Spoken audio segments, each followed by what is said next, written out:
So we're going to download some of these products tonight because I've integrated the multiprocessing concept with my download algorithm. So basically I'm going to go through here and turn off some booleans. And just to kind of add context, I check to see what's being downloaded by going over here and looking at my queue, my downloaded list, and my holding list. So whatever in this queue right here, that is what's going to be downloaded. So I'm going to just exit out of that, and just going to uncheck some of these. Whoops.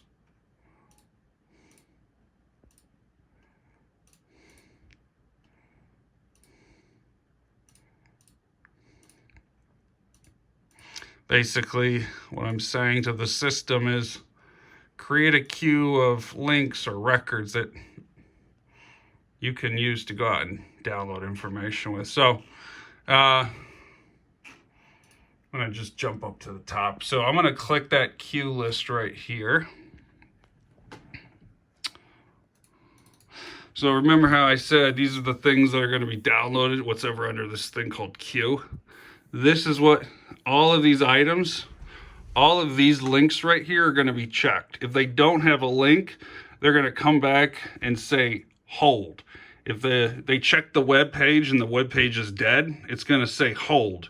If it can go through and it doesn't have any issues, it's going to download the web page to the fullest. So I'm simply going to hit this button right here, and that's going to run the script. Okay, and so you can see these are all the things that are going to be downloaded.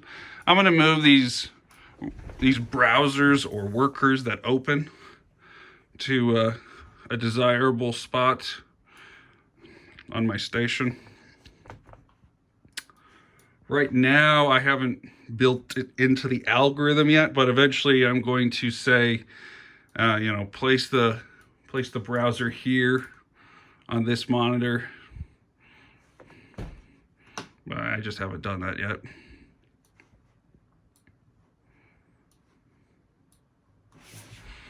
Okay, 2 more. There's 8 CPUs available at the current moment, or 8 CPU cores, I should say. So I'm going to dedicate 8 workers. All right, so now I am literally moving away from the keyboard, and what's happening is it's pulling from a queue a URL, all right? And it's opening up that URL on one of the browsers. After the URL has been reviewed or pulled from the queue, it's never reviewed again. So these items are all unique. Right now, it's scrolling through the page to populate any hidden content within the HTTPS web page. HTTPS was challenging to interface with because it has hidden content. So I had to actually open up the web page, scroll through it manually by locking onto identifiers and jumping to those locations on the page. Now it's maximizing the screen, and it's actually grabbing screenshots. It's creating a QR code that contains the link to the web page. It's creating an HTML document of the web page. Later on, it'll turn it into a PDF. It's downloading the product name, breadcrumbs, description, short description, long description, the specifications, the product numbers, the documents, the images, the vendor, all that good stuff. And it's doing it all by itself. And like I said, if it runs into a page that it doesn't like, it throws it into a hold state. Now, all these pages that we're scrolling through successfully, those are going to be, seen as downloaded, and it's going to run them through the full download routine. Now, as we get closer to the end, you're going to see things kind of stop, and you're going to see browsers begin to close. That hasn't happened yet, but we're getting closer because I did, I think, what was it, like 23 links or something? 23 records? I don't remember. The point is, it's acting independently, and it's collecting all of that data. It's putting the data it collects off each web page into a queue, another queue, I should say. And that queue, after these browsers close, those queues that it stuck data into is reviewed, and the data it reviews, it sticks into the database. So the database updating happens at the very, very end, after all browsers have closed. I did that intentionally because Pandas doesn't like threading, and I like Pandas when I'm dealing with, how should I say this, SQL within Python. Yeah. Whenever I'm dealing with SQL within Python, I love using Pandas. Pandas is the only way to go for me. So I had to find a way to make my existing equations work. So that was kind of a fun challenge to figure out. Now it has come to the end of its of all those links. It has no more links to download, and it's closing the browsers. And so now it's about to upload all of this data into the database. And there she goes.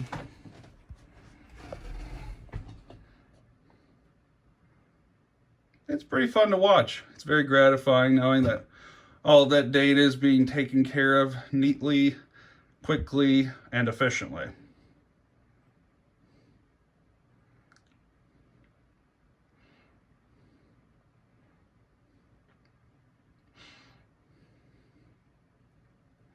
So this part really doesn't take that long, in all honesty. Dumping the data into the database is actually very quick. It's even quicker than going through all those browsers. But now it's trying to take the HTML documents and turn them into PDFs, or find the PDFs if they already exist. And so it's going to do that. Then it's going to open up the database once everything is done. And so we just downloaded all of that stuff, or at least we went through the download process for all that stuff. So everything should be put into its proper hold or downloaded state, which I think is pretty cool. Now that, all right, and so you just saw the database open up. So just to prove a point, I'm gonna open up this queue here.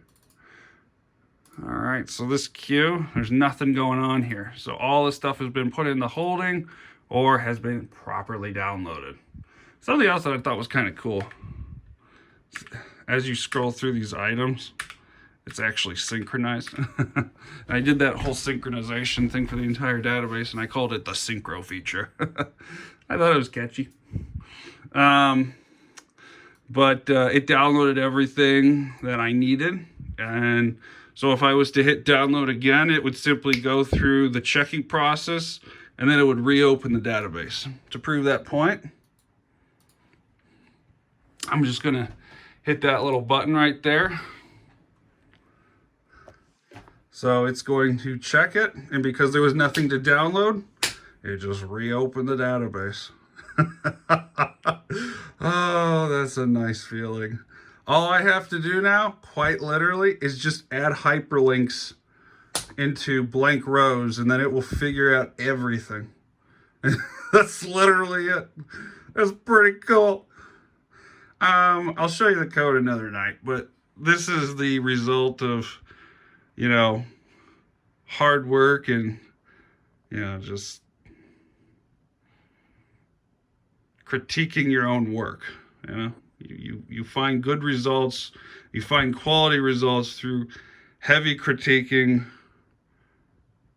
and just, staying with it. I'm just very pleased with the results. You have your QR code right here, PDF, HTML. You have a master folder for your documents and images. Essentially, this master information, I realized a lot of my images and documents were actually duplicates across multiple records, even though the hyperlinks that led me to that information were different. It was really annoying. So like, if I was to scroll up here, so I'm gonna just click on this first record here. So right here, for example, this very first record, these documents, this warranty and user care info, they're the exact same document, even though the URLs point to different PDFs or supposed different PDFs.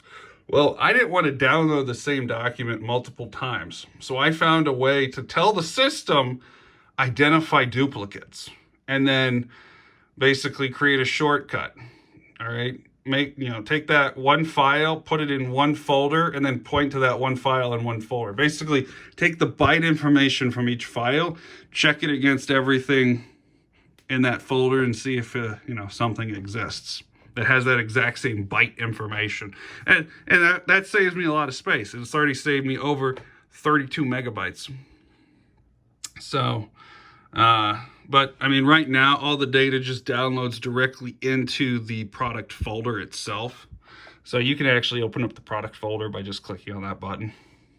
But you'll have web page information, so your QR code, your HTML, your PDF version of the web page, and your icon. So this was the screenshot right there. So I just double clicked on that to kind of add context. And so I just double clicked on that right over there, and it opened up this. And that's really what you can do with any picture in the database too. Since everything, and I mean everything, is tied to the material section of my database, or will be, I have spent 9 months of working on this. About 4 to 8 hours every day, maybe 8 to 16 hours every day on the weekend. Some people tell me I need to touch grass. Well, in a way, this is my grass. All right.